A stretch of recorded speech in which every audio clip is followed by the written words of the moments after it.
என்னை விமர்சிப்பவர்கள் கிட்ட இருந்து அந்த விமர்சனங்களை நான் வாங்குவதே கிடையாது. நான் வாங்கினா தானே அது என்னை விமர்சித்ததா மாறும். விமர்சனங்களை 2 வகையாக எதிர்கொள்வது உண்டு. 1, ஒரு புத்தரோட கதை நீங்க கேட்டிருப்பீங்க. ஒரு புத்தருடைய கதையில சொல்லுவாங்க, புத்தர் பேசுகிற போது அவரை எதிராளி ஒருவர் ரொம்ப விமர்சிச்சார். புத்தர் பதிலே சொல்லாம சிரிச்சுட்டே வந்துட்டார்.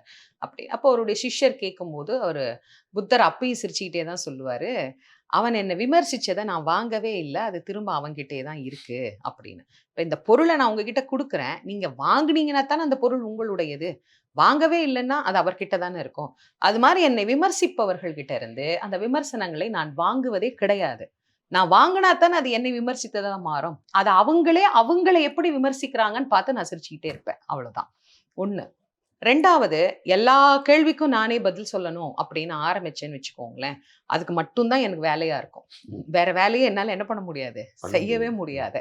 அதனால இந்த கேள்விக்கு நான் பதில் சொன்னாலோ, அல்லது இதற்கு நான் ஒரு முயற்சி எடுத்து, இது இப்படி சொல்ட்டாங்க, நம்ம இப்படி சொல்லணும் அப்படின்னு நான் அந்த வேலைய செஞ்சாலோ, எனக்கான வேலைய செய்றதுக்கான வாய்ப்பு கிடையாது. அதனால அது எல்லாத்தையுமே நான் விட்டுட்டு, இதற்கான பதிலை நான் வழிபடுகிற என்னுடைய முருகப்பெருமானும், என்னுடைய குருநாதரும் அவர்களுக்கு கொடுப்பார் அப்படிங்கிற நம்பிக்கை எனக்கு இருக்கு. இன்னைக்கு வரைக்கும் அதுதான் நடக்குது.